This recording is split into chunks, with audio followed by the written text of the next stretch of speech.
जी ने पीसी में कहा है कि योगी जी 40 दिन में बताएं कि वो सनातनी हिंदू है कि नहीं है। पूजनीय शंकराचार्य का अपमान, पूजनीय शंकराचार्य के द्वारा जो जो बातें कही गई हैं, सरकार के पास कोई जवाब नहीं है और सरकार जानबूझ करके शंकराचार्य जी का अपमान कर रही थी। सोचिए, आज कल्पना कर सकते हो कोई संत हो, वो मुख्यमंत्री बने हो और वो पूजनीय शंकराचार्य जी को स्नान न करने दे गंगा में। ये तो यही बात हुई कि हम आपका मन करे गंगा में नहाने के लिए और पुलिस रोक ले हमें। तो बताओ, अपमान है कि नहीं अपमान? हेमंत बिस्वा ने बयान दिया है कि तो इसके साथ साथ 27 में इंडिया का नंबर रहेगा कि नहीं? अभी आप लोगों के लिए सबसे बड़ी बात है, सेंसस आ रहा है। सेंसस जिसमें हम आपकी सब चीजें गिनी जाएंगी। कई सवाल उसमें हैं, हम उसमें सवाल और जुड़वाना चाहते हैं। सेंसस जो होगा उसमें पहला सवाल मैं जुड़वाना चाहता हूं, सरकार से मेरी मांग है कि जाति जनगणना हो, जाति की आबादी क्या है उसकी गणना हो। बैकवर्ड, दलित, पिछड़े, आदिवासी, जो भी जितनी जातियां हैं, अगड़ी पिछड़ी, सबकी जातियों की गिनती हो सेंसस में। नंबर 1। नंबर 2, सेंसस में हमारी मांग होगी कि सरकार ने सबको वैक्सीन लगवाई और वैक्सीन की वजह से सुनने में आता है कि बहुत सारे लोगों की जान गई है। तो कम से कम सेंसस जब हो रहा है तो ये मांग उठती है हमारी तरफ से कि जिन लोगों की जिस भी बीमारी से जान जा रही है और खासकर उनकी जिन्होंने वैक्सीन लगवाई और वैक्सीन के बाद बूस्टर लगवाया है, तो अगर सरकार के पास आंकड़े होंगे तो भविष्य में स्वास्थ्य विभाग को और डॉक्टर्स को, रिसर्च करने वालों को आसानी होगी कि हम अपनी जनता के लिए, उनके इलाज के लिए, उनके स्वास्थ्य के लिए क्या फैसले लें।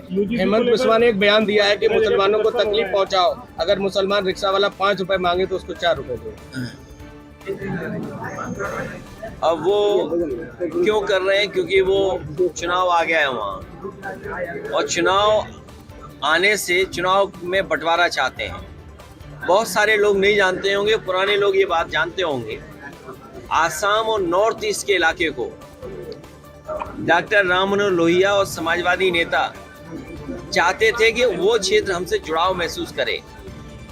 उसका नाम उर्वश्यम भी होना चाहिए था, क्योंकि सांस्कृतिक रूप से, सामाजिक रूप से, आर्थिक रूप से और भावनात्मक जुड़ाव बढ़ाने के लिए हम लोगों को उधर उर्वश्यम इलाका कहना चाहिए था। और वहाँ के अभी जिनको सम्मान मिला है, बहुत बड़े गायक, उन्होंने कभी गाना गाया था, गंगा माँ बहती क्यों हो। आप हम लोग जानते हैं गंगा कितनी साफ हुई है। तो जो बुनियादी सवाल हैं कि हमें किसान की पैदावार की कीमत देनी है, आलू के किसान की मदद करनी है, बिजली सस्ती देनी है, तो हम तो उनसे कहेंगे कि बीजेपी के लोग बिजली सस्ती कर दें। झगड़ा लगाने से अच्छा है बिजली सस्ती कर दें। यूजीसी को लेकर क्या भाजपा की उल्टी गिनती शुरू हो गई है? 27 में क्या ओवैसी को गठबंधन में लेंगे आप? देखिए, अभी पीडीए ने अभी बीजेपी को हराया है। देखिए, अभी पीडीए ने हराया है। पीडीए की ताकत की वजह से मैं देख रहा हूँ कई लोग पीडीए से घबराए हुए थे। लोगों ने यहाँ तक कहा कि पीडीए की वजह से यूजीसी ले आए। बीजेपी वाले बड़े खतरनाक हैं, ये दूसरे का नुकसान करने के लिए अपना भी नुकसान करना चाहते हैं। तो इसलिए इनकी बातों में मत आओ। पीडीए में सब हैं और पीडीए ने अभी हराया है बीजेपी को। और सुनिए, यहाँ के बीजेपी के नेता क्या कह रहे थे कि अभी तो हमने 3 लाख वोट कटवाया है, कि 3 लाख वोट कटवाया है। यहाँ बीजेपी के नेता बोल रहे थे और फिर कह रहे थे और जिलों में और कटवा देंगे। अब वो जिले बोल क्यों नहीं रहे वो नेता, बताओ। सर, FIR नहीं नेता बोल क्यों नहीं रहे वो। सर FIR से किसे फायदा हुआ, आपको हुआ कि बीजेपी को? नहीं, हमारे कार्यकर्ता मेहनत कर रहे हैं और मैं अपने कार्यकर्ताओं से कहूँगा और मेहनत करना, नहीं तो ये बीजेपी के लोग अधिकारियों से मिलकर, चुनाव आयोग से मिलकर के आपके हमारे वोट कटवा देंगे। अगर आपके हमारे वोट कट गए, सोना बहुत क्योंकि महंगा हो गया है, वोट कटवाना चाहते हो गई हैं बीजे नहीं, ये हमारा पत्रकार साथी सही अच्छे सवाल पूछ रहा है। बीजेपी चाहती है पीतल के जेवर बनाओ, पीतल के। अब सोने के जेवर नहीं बना सकता कोई। बीजेपी चाहती है कि पीतल के जेवर पहनो, नकली जेवर पहनो। बताओ, सोना खरीद सकते हो? चांदी खरीद सकते हो? बड़े लोग खरीद सकते हैं। नहीं, ये नहीं चाहते गरीब अपनी बेटी की शादी में, घर परिवार की शादी में कुछ जेवर दे दे। हमारे पत्रकार साथी ने सही सवाल उठाया है। अब ये जेवर भी नहीं खरीद सकता कोई। ये जो अब से बीजेपी वालों ने सोना इकट्ठा करना शुरू किया है, तब से ये महंगाई सोने की बढ़ गई है। सर 22 के चुनाव में वैसी होगा कि भाजपा हटाओ। सर जिस तरह से नहीं, ये जो मंदिर आप बनवा रहे हैं केदारेश्वर, इससे कुछ लाभ मिलेगा क्या? नहीं, लाभ तो नहीं मिलेगा। उसमें जितना बीजेपी के लोगों को चंदा मिला, उसका 1% भी हमें नहीं मिला चंदा। अब इसमें लाभ क्या है? शंकराचार्य जी ये बताओ, लाभ पूछ रहे हैं। हम तो ये कह रहे हैं कि हम तो कह रहे हैं भगवान सबके बराबर हैं भाई। हमारे आपके सबके भगवान एक हैं। धर्म में हम किसी न किसी को मानते हैं। तो यही हमारे समाज की और देश की खूबसूरती है। हमारा साथी पूछ रहा है, हम तो कहेंगे बीजेपी वालों से हमें भी तो चंदा दिलाओ। भैया दिलवाओगे चंदा? भैया डिप्टी सीएम का एक बयान आया था जिसमें उन्होंने कहा कि 2027 में सपा साफ हो जाएगी। पहले अपना वो साफ करें, क्या बोलते हैं, स्टूल। बैठने में आराम रहेगा। भैया एक सवाल के लिए है, साफ करोगे तो आराम रहेगा बैठने में। असम के मुख्यमंत्री जो आप बोला है सप्लाई पर विवादित बयान दिया। हाँ, नहीं, वो विवादित ही बोलेंगे। देखिए, उन्हें आसाम से कोई लेना देना नहीं है, उन्हें मुख्यमंत्री बने रहना है बस भैया। इसलिए वो नफरत भरी बातें करेंगे। हम आपसे कहना चाहते हैं, कोई नफरत भरी बात ना करे। यही गंगा का पानी जाता है वहीं तक, बंगाल से आगे तक। और मैंने अभी बताया था आपको कि वो इलाका हमारे और उनके बीच में सांस्कृतिक, सामाजिक, आर्थिक, भावनात्मक जुड़ाव कैसे हो, उस पर हमें काम करना चाहिए। अब उनसे पूछो, अरुणाचल बगल में है, चीन जमीन छीन लिया है, हम लोग सब गांव के लोग हैं।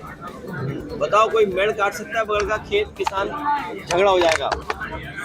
अभी तक बीजेपी क्षेत्रफल नहीं बता पा रही है। ये जो ज्यादा बातें कर रहे हैं मुख्यमंत्री, कम से कम यही बता दें कि भारत का क्षेत्रफल क्या है। भाई, हम हर बात मान लें इनकी, चलो, लेकिन ये मुख्यमंत्री ये बताएं भारत का क्षेत्रफल क्या है। भारत का क्षेत्रफल उनसे कोई पूछ लेगा तो मुंह में टेप लग जाएगा उनके। मैं आज फिर दावा करता हूँ, ये जितने बीजेपी वाले नफरत वाली बातें कर रहे हैं, इनसे भारत का क्षेत्रफल पूछ लो कि 2014 में भारत के क्षेत्रफल क्या था और आज जब हम लोग खड़े हैं तो भारत का क्षेत्रफल क्या है। मुंह सील हो जाएगा, बंद हो जाएगा उनका। भैया ओवैसी पार्टी के कन्नौज जिलाध्यक्ष ने एक बयान दिया था कि मुस्लिम आपकी पार्टी से दरी बिछाने का काम कर रहा है। जो ममता बनर्जी जी ने जांच मांगी है, उसके बाद कई सीनियर लीडर्स ने जांच मांगी है। पहली बात तो ये है कि आपके देश में सुरक्षित हवाई जहाज हों, और जब विकसित भारत का सपना हम देख रहे हैं तो सब नए हवाई जहाज आए। कोई कानून ऐसा बने, नियम ऐसा बने कि वीआईपी कम से कम अच्छे जहाज पे चले, या आम जनता को जो जहाज मिलते हैं वो पुराने जहाज मिले नहीं, और मेंटेन अच्छे हों। और मेंटेनेंस में कोई भी लापरवाही ना हो। और अगर वेस्ट बंगाल की मुख्यमंत्री जी ने मांग की है तो कहीं न कहीं ये सवाल खड़ा हुआ है कि जो हवाई जहाज सही था, अभी तक उड़ रहा था, और जब विजिबिलिटी 3 किलोमीटर की थी, उसके बाद ये हादसा कैसे हो गया। तो ये तो जांच का विषय है ही। और अपने देश ने बहुत सारे जिम्मेदार नेताओं को खोया है, बहुत बड़े बड़े। याद कीजिए, एक बार बड़े नेता को यहीं हम लोगों ने पड़ोस में खो दिया। कितना दूर बताइए, यहीं बिल्कुल बगल में। तो हवाई जहाज अच्छे हों, सुरक्षित हों, और जो कंपनियां हैं, मान लीजिए मतलब जो हवाई जहाज की कंपनी है, सुनने में आ रहा है कि उसने 2-4 साल में ही 17 हवाई जहाज खरीद लिए। अभी तक तो हम बीजेपी के बारे में सुनते थे कि बीजेपी के ठेकेदार अगर सड़क बनाते हैं तो उसी दिन हवाई जहाज ले आते हैं। और अभी सुनने में आया है कि जो कंपनी है ये वाली, हवाई जहाज जाने कितने ले आई इतनी जल्दी इतने हवाई जहाज लाना, ये भी तो जांच का विषय है। फंडिंग है, किसकी है फंडिंग? बताओ, गुरसाईगंज के लोग जानते हैं फंडिंग किसकी है। सर वो हवाई जहाज ला रहे हैं, आप 27 को सरकार लाएंगे, कन्नौज में क्या तैयारी चल रही है? जहाँ तक मैं जनता को देख सकता हूँ, पढ़ सकता हूँ, बिजली का बिल का झटका और बेरोजगारी, महंगाई और जिस तरीके से लूट मची है तहसील पुलिस के माध्यम से और भ्रष्टाचार है, ये सब समाजवादी पार्टी को वापस ला रहे हैं। अध्यक्ष जी एक और और हमें कुछ नहीं कहना, अच्छा हमें कुछ भी नहीं कहना, हमें इसलिए कुछ नहीं कहना, अब हम लोग एक कदम आगे बढ़ गए हैं। सेंसस होने जा रहा है, आप बिल्कुल सेंसस बहुत सीरियस लेना। आपके हिसाब से भैया 3 दिन रह गए हैं। सेंसस इसलिए लेना जरूरी है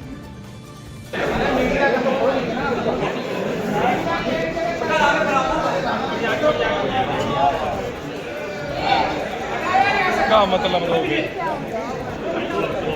मीडिया